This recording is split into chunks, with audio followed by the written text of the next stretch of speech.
बाणगंगा आप जैसे कि देख सकते हो। आपको मैं दिखाता हूँ बाणगंगा की खासियत।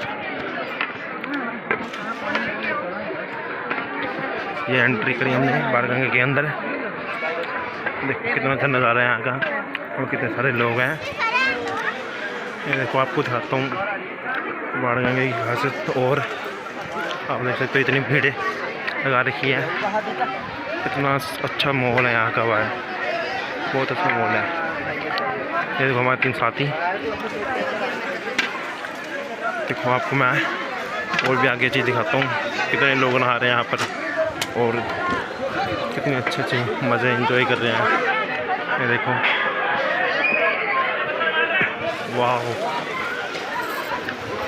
कितना मज़ा आ रहा है इनको नहाते हुए। ये देखो ऊपर पहाड़, कितना ऊंचाई पहाड़ है भाई साहब। लोग हैं यहाँ पर।